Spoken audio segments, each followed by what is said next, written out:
Na nova temporada do canal Comparando Livros, a gente continua falando de leituras. Então, gente, no final do ano passado, eu tava uma loucura de ler não ficção. Então, eu terminei pouca coisa de ficção. Na verdade, eu terminei A Troca, da Beth O'Leary, e logo no dia 1º de janeiro de 2023, eu terminei A Vendedora de Livros, da Cynthia Swenson. Só que esses livros a gente já comentou um pouco não, a gente fez vídeo para falar acabaram sendo livros de ficção leves, mas tratando de temas pesados, que a perda, o acaso.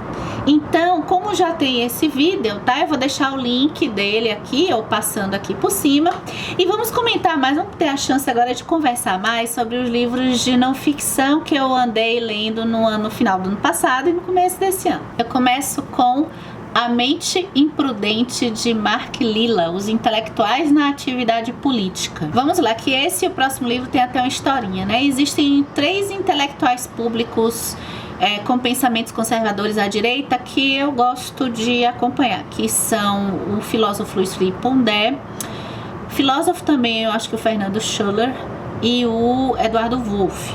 Tá? E aí ler textos dele, eles têm crônicas, fazem comentários. Eu cheguei a algum grupo de livros que substanciaram, de certa forma, o pensamento da direita, né? Então, como eu tô querendo variar a dieta, tô querendo variar o cardápio, curiosa que eu sou, eu fui buscar alguns. Um deles que eles citam é o Mark Lilla. Ele fez uma pesquisa que alguns intelectuais públicos, diferente do que a grande maioria das pessoas mencionam eles, então ele vai passar pelo Derrida, pela Hannah Arendt, pelo Foucault, eles tiveram alguns posicionamentos controversos. Eles passaram por alguns momentos em que se deixaram iludir por ideias que estavam vinculadas, de certa forma, a pensamentos totalitários, tá? Então eu fiquei curiosa e fui ver aqui. Acho que é basicamente isso que vale a pena para quem tem curiosidade. O que mais me marcou, eu acho que foi a Hannah Arendt, mas me marcou. Todo o trabalho dele é bom, né? É interessante, mas o da Hannah Arendt me deixou assim um pouco pesarosa. Não no sentido de não ler mais a Arendt, não, pelo contrário, eu gosto muito, continuo gostando, mas é que eu já sabia da questão dela com Heidegger, mas eu me lembrei muito da Frida, né? Eu fiquei muito sentida como que muitas vezes mulheres intelectualmente tão potentes, às vezes por questões afetivas de relacionamentos tóxicos, né? Eu acho que a Frida com o Herrera tinha um relacionamento, assim, uma idealização daquele homem meio fora da curva pra mim, tá? Então me fez esse diálogo entre a Hannah Arendt e a Frida nesse quesito. O Heidegger, né? Esse exemplo que eu dei aqui é porque o Heidegger foi um filósofo que assumidamente ele se colocou a favor do regime nazista, tá? E a Arendt, né, judia, jamais ela seria a favor disso, mas meio que passou um pano por conta desse afeto que ela tinha, essa relação um pouco que ela tinha por ele. Nessa linha de livros polêmicos, eu li o 12 Regras para a Vida, do Jordan Peterson. Esse foi o livro misterioso do vlog, que a pessoa não sabe fazer vlog e depois não revelou. Tá, se alguém nos comentários perguntar, eu digo, mas esse foi o livro polêmico. Eu cheguei nesse livro já sabendo que esse livro ele é usado muito para as ideias aí da extrema direita, e no prefácio do livro inclusive até dito que as ideias do Patterson foram de certa forma interpretadas de um jeito deturpado para construir o pensamento da extrema direita do Canadá e dos Estados Unidos. Bem, o Jordan Peterson é canadense. O Jordan Peterson ele pratica a docência dele em um ambiente em que o que predomina são as ideias mais progressistas e as ideias de esquerda. Eu particularmente gosto muito de diversidade, inclusive nos pensamentos que eu sou a favor, assim, né? Eu acho que sempre é bom a gente contrapor, acho que é o que parte a filosofia, né? Por isso que eu gosto tanto da filosofia. Sempre se partir para fazer perguntas. Veja, o 12 Regras para a Vida, ele não foi um livro que eu imaginei ler coisas muito absurdas do que eu já li, do que eu acredito aqui. Eu vi um pensamento diferente. Agora, eu fui entender, eu já entrei nesse livro de certa forma um pouco politizado. Eu não sei se foi bom ou se foi ruim, eu não sei dizer isso, porque o tempo todo que eu ia lendo as ideias do Patterson, eu fui vendo, então por isso que o pessoal da política acha que ele tá falando, como por exemplo, algumas regras que ele fala, né? Uma das regras, por exemplo, ele parte, principalmente as primeiras regras, partindo de um princípio muito ligado ao evolucionismo. Evolucionismo é uma ideia importante, mas a gente não pode generalizar para tudo. Então ele fala muito dessa questão da postura ele é contra essas posturas mais vitimizadas, posturas de que tudo acontece comigo em virtude do que os outros fazem e eu não tenho responsabilidade nenhuma por aquilo que me acontece. Então, o meu sofrimento, a culpa é unicamente ou do Estado ou das outras pessoas. Isso é um exemplo. Bem, quando ele vai... A fundamentação do Patterson eu achei bem interessante, porque ela passa também por histórias. Para quem gosta de ler, ele faz umas fundamentações para construir a ideia dele, muito pegando, principalmente até a regra 8 aí, né? Mas pegando muitas histórias, ou da Bíblia, ou histórias muito antigas, mitologias, mitos, fábulas, o que é bacana para quem gosta de ler. Acho que às vezes até falta um pouco até referência de teoria mais filosófica, tudo bem, mas para mim eu até fiquei satisfeita. Agora, o que eu fui percebendo com relação a algumas ideias aqui do Patterson? Acho que a interpretação dele, até quando a gente vê o ponto de partida de um homem que ele é psicólogo ou psicanalista? Psicólogo, tá? É sempre me atrapalha. Qualquer pessoa eu vou me atrapalhar. Então, veja bem, quando as ideias do Patterson, e algumas delas eu gosto muito, e eu até acho que eu não vou me esquecer, como por exemplo, uma das regras aqui, que eu acho muito válida, talvez todo mundo lê, especialmente nos dias de hoje, essa referência sempre de pessoas com outras pessoas, ao invés da gente referenciar a gente com a gente mesmo em evolução, digamos assim. Então eu tô sempre olhando o que o outro tem, o que o outro oferece, o que o outro consegue, ao invés de perceber o que eu estou conseguindo, como eu sou e a minha melhora com relação, ou seja, uma comparação. Se eu for me comparar comigo, é melhor do que eu ficar sempre me comparando com outros, né? Enfim, ele parte de várias ideias que, quando a gente olha do ponto de vista de políticas públicas e ideologias, que a gente está na internet às vezes assistindo algumas coisas de política, a gente percebe por que as ideias dele foram apropriadas pelo pessoal da direita, porque quando a gente imagina isso do ponto de vista sociológico, dá no que dá, que é uma coisa que até agora eu não acredito, tá? Então eu acho que a leitura do Patterson é mais válida quando a gente imagina que ele não... Se a gente considerar a sociologia, eu não sei se essas regras se aplicariam de um jeito interessante no meu ponto de vista. Mas quando a gente pensa no ponto de vista psíquico, psicanalítico, faz muito sentido a gente ler e acompanhar essas regras e pensar sobre elas, especialmente quando ele fala de assistencialismo.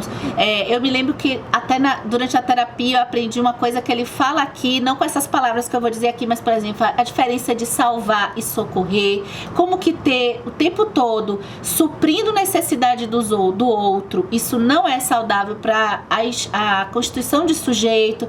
As pessoas precisam errar sim, as pessoas precisam sofrer um pouquinho sim, mas veja, quando esse discurso é colocado sob um ponto de vista amplo, aí é que eu acho que perde a eficácia dele. Também mais um livro de filósofo, e aqui o Gil Lipovetsky, ele vai falar da moda, mas ele, na verdade, ele não é um livro sobre moda. A moda é um tema que eu não me interesso.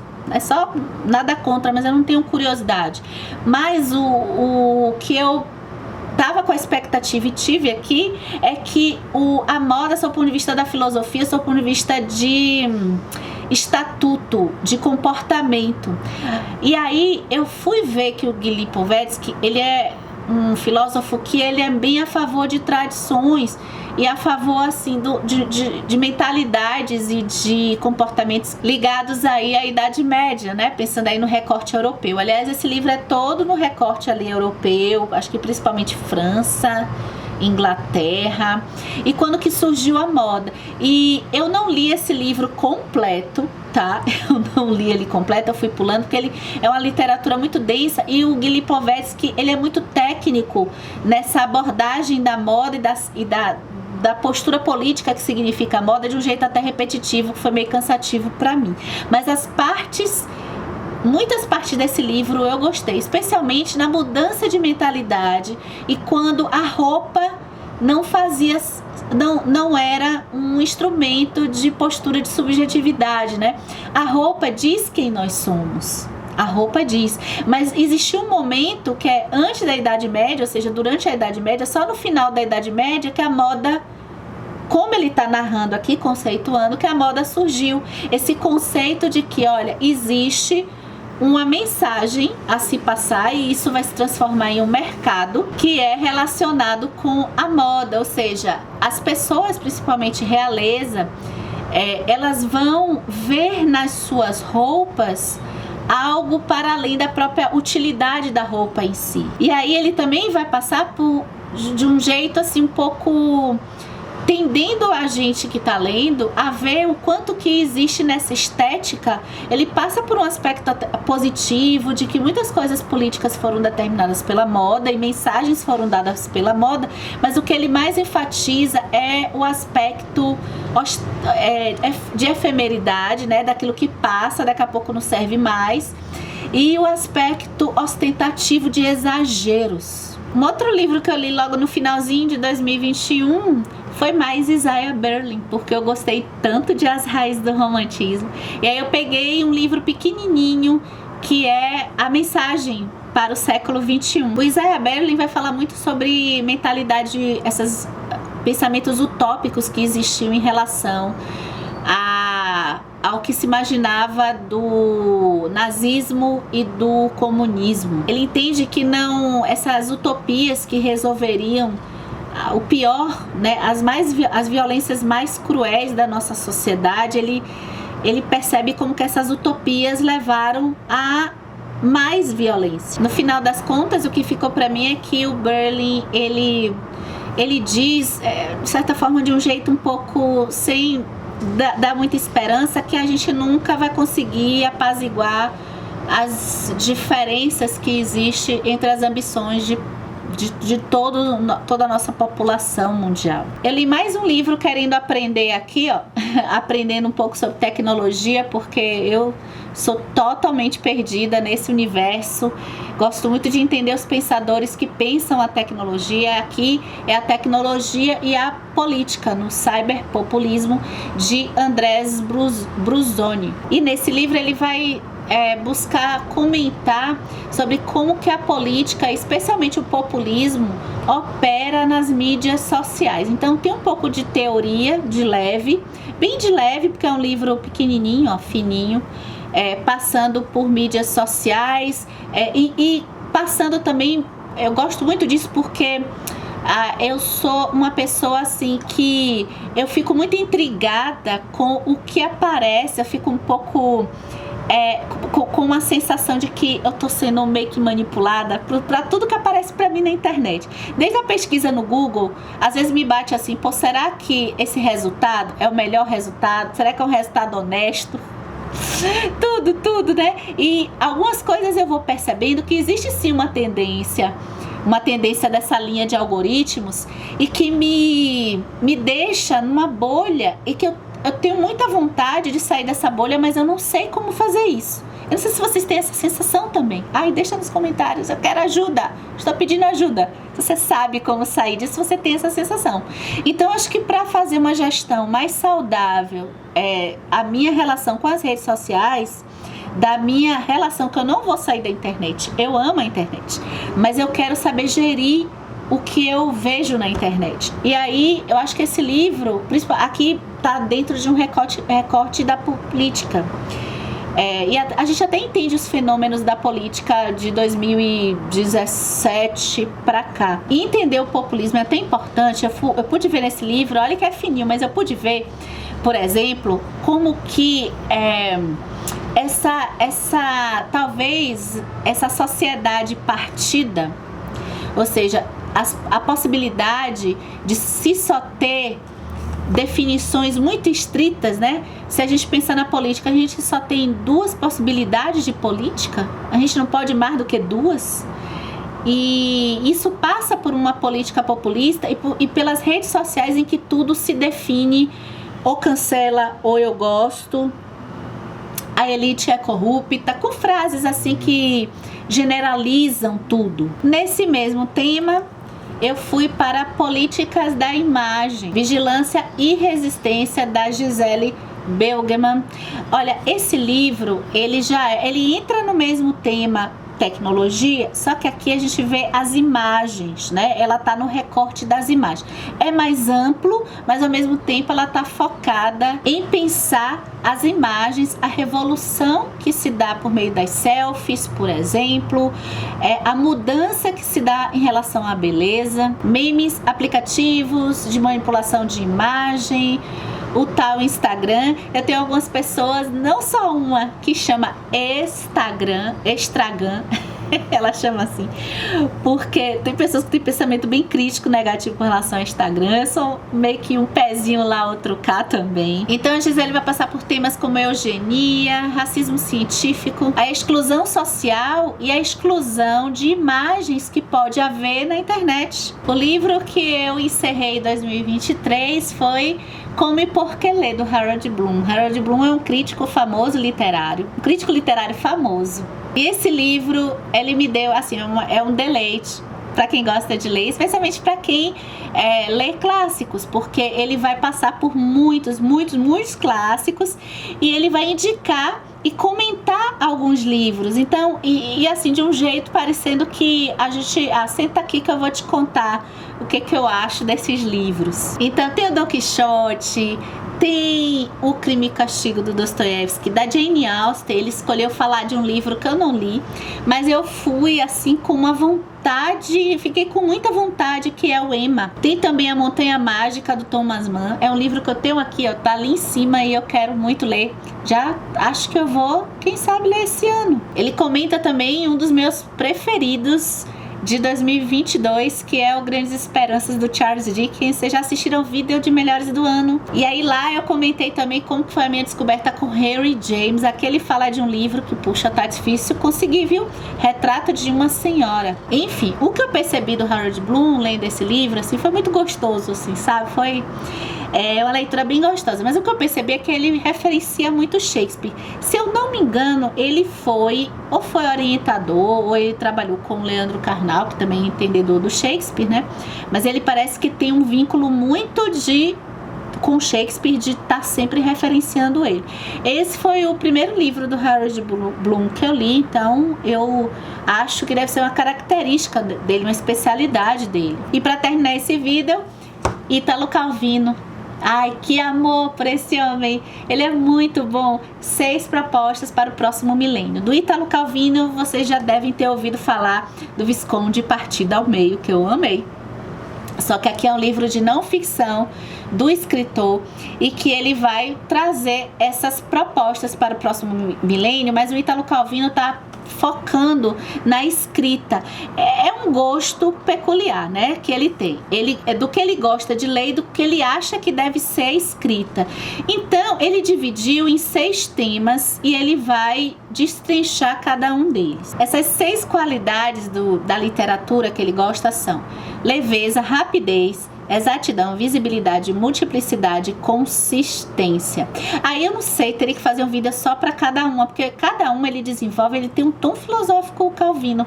Eu gosto do jeito, por exemplo, a rapidez, eu fiquei até assim, pô, rapidez, né? O que ele quer? É o TikTok? É o textinho haikai, que na verdade são curtos, mas intensos, né? Mas seria isso, seria textos rápidos, mas aí eu pude entender a visão dele, em que como que ele fala da rapidez em termos de desenvolvimento de histórias, porque boas histórias mesmo para ele não precisa descrever tanta coisa, porque é como se tivesse um fio de mitologia. Ele dá até um exemplo, é por isso que Calvino gosta de fábulas, porque quando você atinge mesmo o interior do leitor, realmente não precisa dar muito detalhes, né? Como no exemplo, vamos botar uma Branca de Neve. Ela nasceu, vai lá, come a maçã. Eu não preciso dizer de onde veio a maçã, no pomar de onde que a madrasta colheu, como era o pomar, porque ali, de certa forma, tem um tom mais de mito, né? Então é o tipo de história que ele acha que são as melhores, na opinião dele, que ele gosta, né? Então eu fui percebendo a visão de mundo do Calvino, o que foi também bem reflexivo para mim, tá? Eu acho que a gente encerra esse primeiro vídeo de leitura de 2023. Me conta aqui embaixo o que vocês andaram lendo. Me conta desses livros que eu comentei aqui, se vocês ficarem interessados em ler algum, ou se vocês já leram alguns desses, tá? É isso, até o próximo vídeo.